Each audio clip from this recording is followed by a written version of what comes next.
Excuse me, Kindy. You need some space. Hey guys, my name is Jamie and I'm a first year emergency medicine resident. And today I'm going to be making a what's in my bag video. And this what's in my bag video has become a bit of a annual tradition.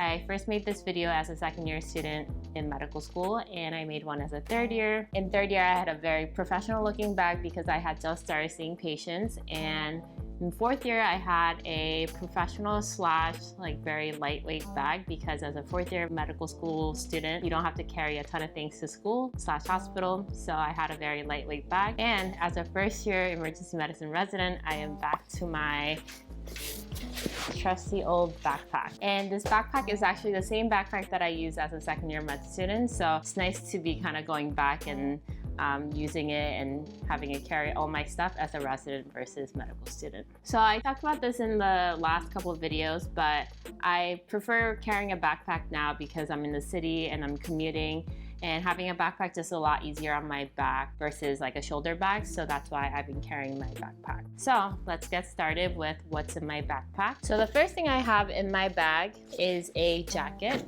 I have this fleece jacket because it's always freezing in the hospital. I just feel like there's no good way to predict whether it's gonna be hot or cold. Usually it's cold in the hospital, so I carry this fleece jacket with me in the backpack, and then I end up wearing it almost every day. Next thing I have is my stethoscope. And I always get a lot of questions about what kind of stethoscope to carry in the hospital, especially if you're a med student or if you're a resident. But I've seen a huge range of stethoscopes, from one of those disposable ones that you only use with contact isolation patients to very expensive, nice stethoscopes. But I think as long as it works for you, it doesn't really matter. So just pick one that is good for you and you can stick with it. Next thing I have is my water bottle. I've been trying to take my own advice and trying to stay hydrated, so I've been refilling this and drinking it constantly at my desk. Next thing I have is my pencil case, and this is the same pencil case I've used since second year medical school. I think I have it even before then. Basically filled with all the pens, whiteout, highlighters, ruler, and a USB flash drive. For the most part, I don't end up taking this out because I really only carry 2 pens on me in my scrub pocket at all times, and that's one black pen and then one multi pen. This is something that I just have in my pocket at all times so that I can quickly take notes, and I usually don't end up digging into my pencil case. Next thing I have is my shears.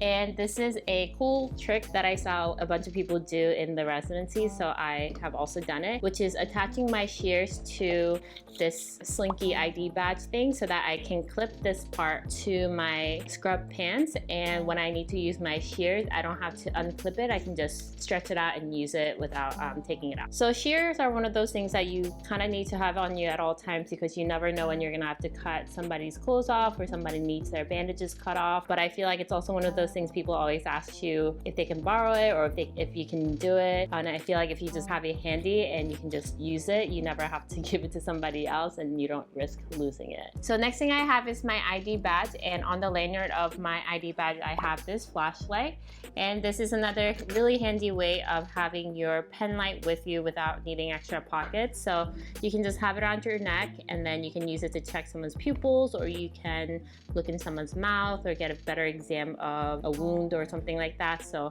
just a really handy way of carrying your pen light around your neck. Next thing I have is this portable pulse oximeter. Turn it on and you put your finger in, it tells you the pulse, your heart rate, and basically also your oxygen saturation percentage. This machine is basically available at a lot of the monitors, and if you get your vitals taken at the hospital, you can get this number, but sometimes you don't have those vital checking machines with you when you're right next to a patient and you just want to quickly check someone's pulse ox and their heart rate. So this is a very handy way of having it around your neck also. I haven't had to use it so much in pediatric patients, but I know that in adult side, a lot of the residents have this little handy machine. And this is actually pretty affordable too. I think it was $18 on Amazon, so definitely recommend this item. Next thing I have are some of these reference cards and books. So this book I talked about from my last video, it's the Pocket Emergency Medicine book. It's supposed to fit in your white coat pocket. And it's basically a summary of a lot of the topics that are important in emergency medicine. Not really a book that you read from front to back. It's really something you use as a reference. So usually I'll look it up if I have some downtime and I'm curious about a topic or how to manage something. This is an airway card, which I also mentioned last time.